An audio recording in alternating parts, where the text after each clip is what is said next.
Hey guys, welcome back, it's Ripe again. In today's video, a Karen trespasses on my farm, then claims she owns it and points a gun at me when I refuse to leave. If you haven't already, please check out my podcast by searching for Ripe Stories on all major podcast platforms such as Spotify, Apple Podcasts and others. And the first one starts like this. I remember this incident like it was yesterday, even though it's been nearly a decade now. Back in the day when I was in my early 30s, living in this charming and colorful village in Venezuela and where I still live. So this is the place I had grown up in and where my mom and dad had raised me. My family had lived in this village for generations and we were farmers through and through. We worked the land, my mom, dad and me. But then in my early 20s my mom passed away and my dad's health took a hit, leaving him bound to a wheelchair. Taking care of the farm and my dad all alone was no easy task, but the community here is incredible. I never felt alone even on days when my dad would get frustrated with his own helplessness and ask me to leave. With the help of my neighbors and friends, I managed to keep the farm running. Our farmland though is vast, spanning around 100 acres. Not all of it was used for farming, but I made sure to maintain every inch of it. Clearing weeds and wild bushes and regularly mowing, it was part of my routine. However, being the sole worker of such a big land had its challenges.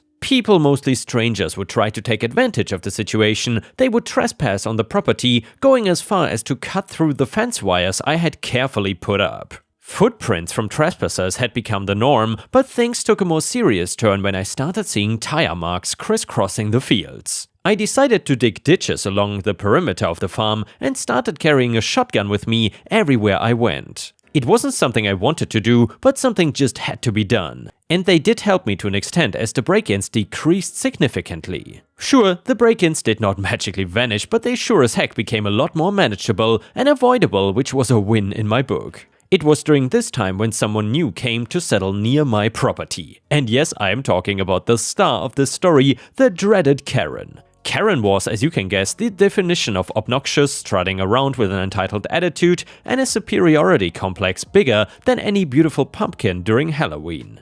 The first time I saw her, I decided to give a small nod in acknowledgement of us being neighbors, and in response, instead of a friendly hello or even a simple nod in return, she scoffed at me and walked away with her chin so high I was scared she was gonna facepalm in the cow dung.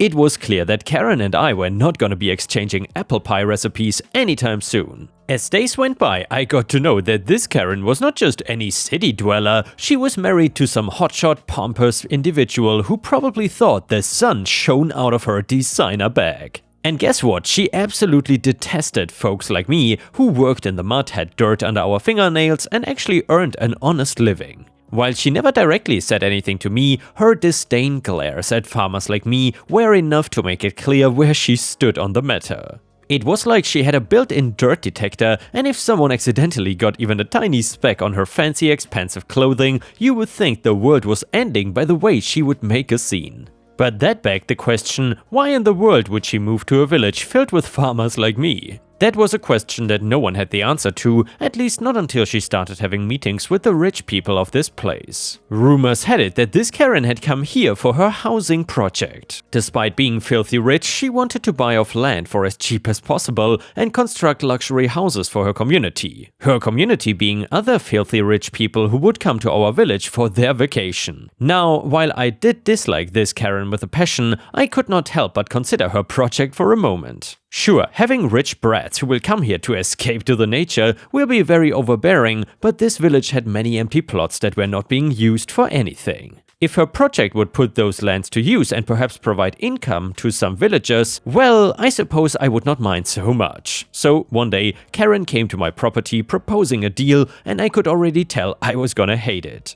She offered to buy my land at the best price imaginable for the sake of her project that would help this town prosper, as if the whole town did not know her real motives. Trying my best to be polite, I explained to her that my farmland was one of the biggest ones here and the food I produce feeds this village, so it can also help feed whoever new comes to settle here. I tried to be gentle when refusing her offer, because you know how people like Karen are. Stubborn, spoiled 5-year-olds who refuse to hear reason, and I honestly didn't want any tantrums on my doorstep. But as it was, Karen turned red and started arguing with me, saying how I was denying this village of opportunities and that this community did not need useless farmers but houses to get some income. At that point, I knew there was no use arguing with her, so I coldly refused and asked her to look somewhere else. She walked away while threatening me that she would make me regret my decisions. I obviously didn't take Karen's childish threat seriously and came to regret it the very next day.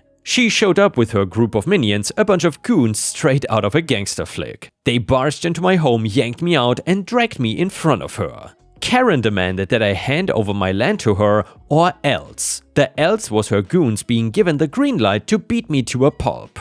But no matter what, I was not about to let fear show on my face. I might be a farmer, but I did not spend days working under the sweltering sun to be weak. The first punch hit me like a freight train, and then the kicks followed, hitting wherever they could land. I protected my head as best as I could, but a sharp blow landed on my forehead, sending stars dancing before my eyes. Finally, after a few minutes, Karen called her goons off. That frickin' psycho had the nerve to give me 7 days to think it over, as if she could buy me with some twisted ultimatum. As an answer, I spat the blood that had collected in my mouth and told her to F off. Sure, that might have earned me more beatings, but luckily, people in the village had started to take notice of the commotion, and Karen knew she couldn't afford any more attention. She quickly ordered her goons to pack up and promised to come back for me later. After that encounter, I swore I was gonna take revenge on this jerk and drive her out of my village, or she would make my life hell. I knew I couldn't take her on alone, so I started pulling whatever connections I had to dig up some dirt on her. People like her always seem to have their hands in something shady. I did not keep what had happened a secret from my fellow villagers, not that it was not pretty evident when I hobbled my way to the hospital and some people who recognized me rushed over to help.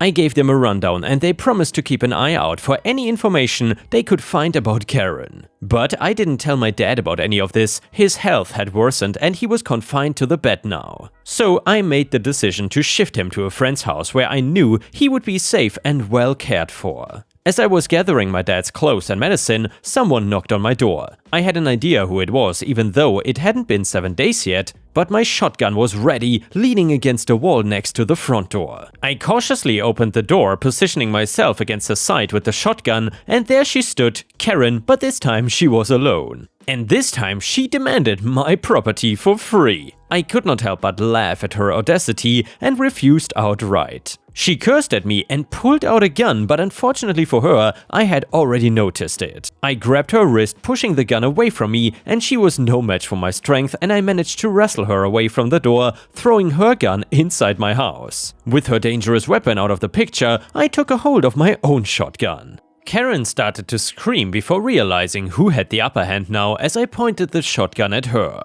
I warned her that if she ever dared to set foot near my property again, she would be risking her own life because I would not hesitate to shoot. You might be wondering why I left her unscathed, and the reason is the same as to why she came alone this time. You cannot have goons doing dirty work for you in a village where words travel faster than fire. The news of her minions beating me up had reached some people who, while they wanted their cut of profit from Karen's project, did not want to attract any authorities' attention. Her little stunt of pulling a gun on me had already been witnessed by people that I could see when I had the shotgun to her face, which was why I let her go.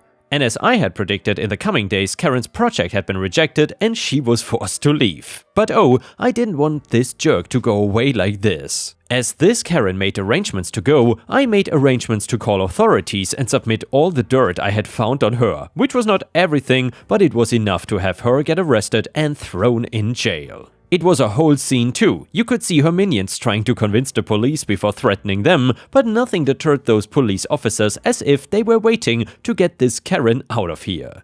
The Karen in question was screaming like a damn banshee, all that high-class attitude gone as she sat down on the road and refused to be taken away. It was hilarious to see female officers manhandling this adult child as she threw a fit. I knew with how rich she and her husband were, she would be bailed out in a few weeks, but for a rich brat like Karen, those weeks would be equivalent to years. To live with not only poor people but criminals who had snarky mouths confined in a dirty jail cell that had bugs crawling around, and oh yeah, those weeks would definitely be enough to drive her far away from our village. And apparently it really was enough because neither she nor her husband ever came back to our village to complete their project. And yeah, ripe stars, I'm so happy that the farmer and his community got the upper hand in the end. Honestly, these entitled rich city Karens that come to rural communities to take them over or something really infuriate me. Anyway, if you haven't already, please check out my podcast on all major podcast platforms such as Spotify, Apple Podcasts and others. Just search for Ripe Stories and you will find me. You will have access to exclusive episodes and early access to all new videos for free.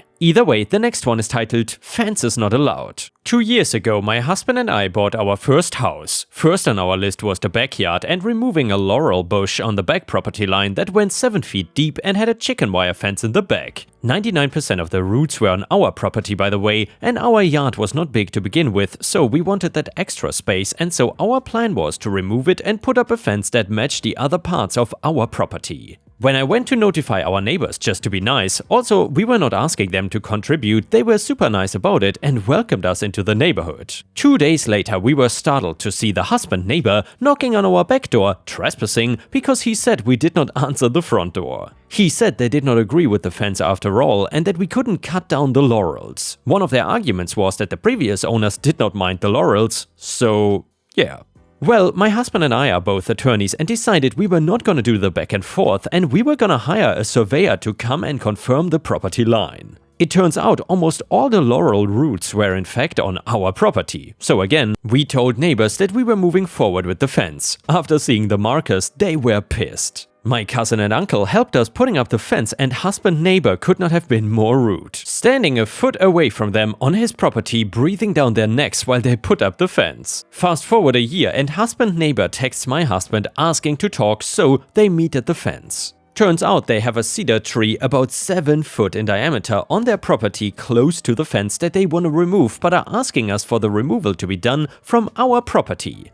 They need to remove a portion of our fence, bring the cherry picker and wood chipper down our driveway to our backyard and do the entire project on our property because they don't have access to their backyard from the street. Obviously, my husband is dumbfounded but still super nice considering the fence drama and says, "That's a really big ask." And this neighbor says, "Why?" And then proceeds to say if we say no, then they won't be able to afford the project, and then says he is sorry about how the fence situation went and hope we can move forward. My husband comes and tells me and says he would be willing to say yes if they pay us and sign something saying they are liable for everything stemming from it, but I cannot stop laughing. Literally no amount of money they would pay would convince me to say yes, so aside from liability factor, it felt great to say sorry, not happening. We received no response and needless to say, we still don't have a relationship with them. And the next one is a malicious compliance story. Back when I was responsible for garden and grounds related issues for a housing developer, Susan popped her head over her neighboring property's fence. Susan was abrupt and rude, but not quite to Karen level, so just Susan it is. "Are you gonna cut back all of these weeds growing over to my side of the fence?" Yes, I have to reclaim this public footpath and those same weeds are on council, local authority land, but will also be causing me problems if I don't deal with it. I'm actually here to do that now. Because it's your company land and I expect it to be cut all the way around. Motions to all 3 sides of her white long garden fence. Look, it's all growing over into my garden and it's not been dealt with since your company bought the land. Well, that's actually why I've been hired full-time. I'm not part of the development crew. I'm here to maintain areas and deal with issues like this. Today I can clear the ivy from your fence, but that triangle of wilderness between yours, ours and the council will have to be next week sometime. You'll be cutting down on the other side? Motions to where I cannot see due to the triangle of wilderness. Actually no, that side is between you and the council. That school on the other side doesn't open for another year, so I suggest not waiting until then to contact them. Well, what am I supposed to do? I'm happy to pull down the ivy for you this once and poison along the fence line. It'll do you for now. The company I work for is trying to improve relations and as I've stated, I'll take care of this one side indefinitely. However, I need you to prove you are not responsible for that side too. The next day I consult my drawing, map of the grounds and property line, and it turns out I was wrongly informed. My manager expressly forbids me from tackling anything remotely near her fence line. Are you back to cut down this area? I'm glad you're here, shows drawing. This is the area in question and it's all council property. The yellow line is where my responsibility ends. Susan never had anyone cut down the vegetation, ivy, bramble and nettles absolutely ate her fences over the next 3 years, and last time I checked they were replaced a meter inside the property line. Demi Karen pushes her luck and ends up losing free maintenance along her fence line. She did once ask me to put lots of poison on the offending weeds, but all I could offer her was a normal spray that my company provides if she called. I said they might offer it for the same nominal price I would do a driveway for, but she never called. And the next one is titled Child Support for the Dog. So this story is gonna sound ridiculous, especially with that story from yesterday about the dogs cheating, but I assure you this is not a crap post. So my neighbor's dog recently got pregnant and she claims my dog did it, which is likely because her dog often escaped into my yard and she lets her dog roam around it. It's annoying because her dog poops in my yard, and well, now that she is pregnant she is pissed because hers was a purebred and she wanted to breed it. She says she is entitled to financial compensation and I'll have to pay child support for the puppies and it will cost her to take care of them. I laughed my butt off and said, fat chance and no way in hell I'm paying for her dog's child support, and this is the dumbest stuff I've ever heard of. She is threatening legal action and I'm pretty sure she cannot do anything. She did nothing to stop her dog from entering my yard and often encouraged it. She just assumed my dog was neutered and she cannot prove my dog impregnated hers. And lastly, I don't think child support works for dogs. And yeah, Ripe Stars, I gotta say, I've never heard of child support for dogs. If that's a thing, I would be really curious if that would apply in this situation or not. Either way, let me know what you think about this. Do you think that OP or her neighbor are the a-holes?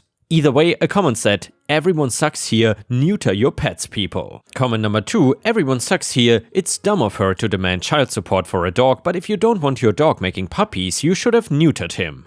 There is too many dogs in the world in the first place. Comment number 3, not the a-hole, the puppies have no legally cognizable interest in the support of their father. In other words, there's no standing for the woman to sue on behalf of the puppies or their mother just by virtue of your dog being the father. However, the actual legal route she would take would be to sue you for negligence and show her incurred expenses as the damages. Unfortunately for her, I don't think you had any duty or committed any act or omissions a reasonable person would find negligent. She, however, does have a duty not to let her dog run wild. And yeah, Ripe Stars, I gotta say, obviously these commenters have a point when they say neuter your pets, that's absolutely right. However, I'm not sure if everyone really sucks here because, I mean, it's not commanded by law that you have to neuter your pets, it's just a much better thing to do. However, what you should definitely not do is let your dog run wild and then freak out when something happens. Either way, let me know what you think about this. And now let's move on to the next story. It starts like this. I have just moved into an old house in the rural area of my homeland, Estonia, after getting through college.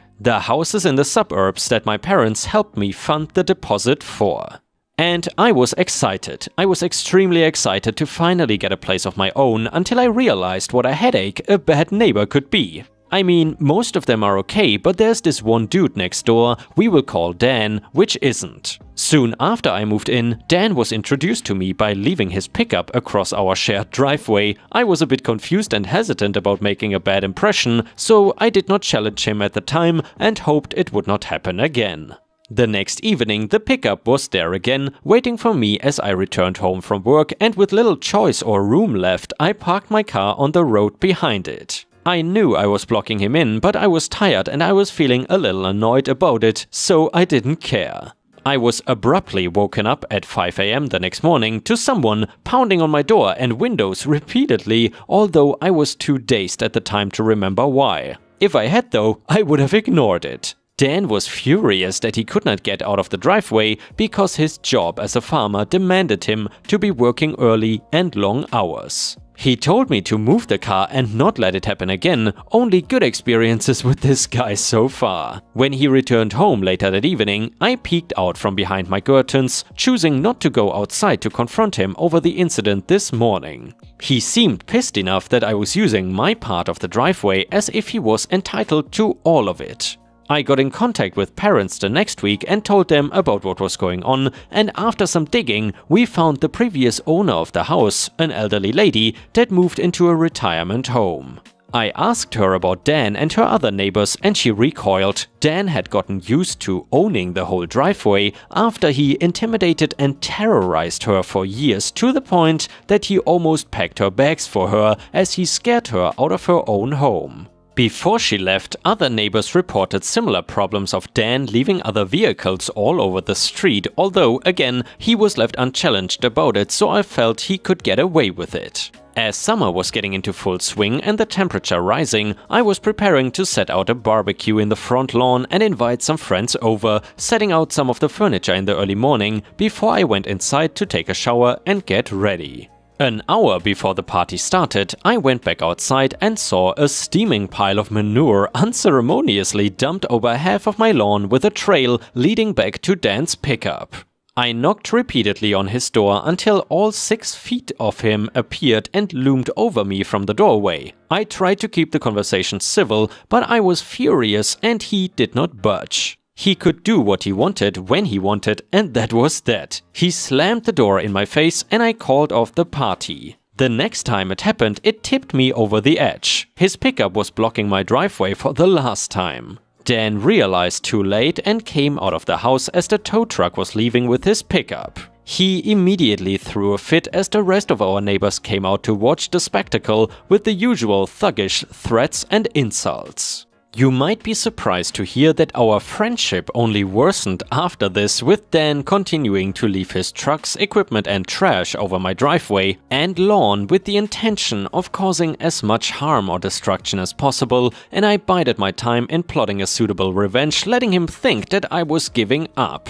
Things escalated when I noticed he was not only rude but physically abusive when I heard cries and arguments with his wife echo late at night between our houses. I now felt a responsibility to put this guy down far beyond a petty vendetta. I reached out to an ad in the paper and hired a private investigator we will call Mr. X to tail Dan for a bit and see what kind of dirt we could dig up on him. After about a week, I met Mr. X at a coffee shop to go over what they found out, and there was a lot to talk about.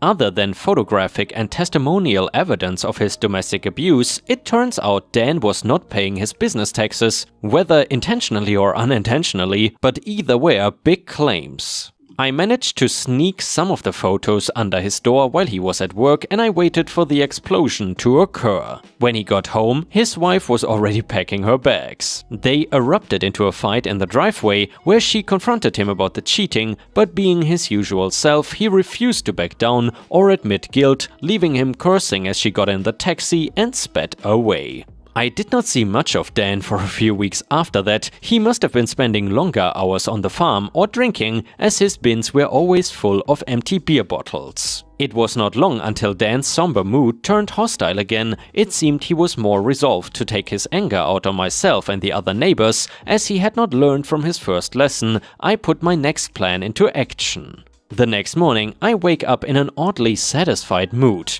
Even when drawing back the curtain to see Dan up to his usual tactics, I smiled and waved at him because he had no idea what was coming next. I watched and waited with childish impatience and excited, checking outside each morning until Dan received some bad news in the mail. I asked Mr. X on their final job to tip off the IRS about his tax fraud, prompting them to send a thick envelope with the news that his business was being shut down. For the first time since I moved in, I saw some humanity in Dan when he broke down in the street, sad and defeated. He had no rage left in him. And with this, we have reached the end of the video. However, if you cannot get enough of my content, please check out my endless playlist, where you can find thousands of hours of content. In addition, please don't forget to subscribe to my channel to not miss any of my daily uploads. Thank you so much in advance, and I hope to see you again tomorrow.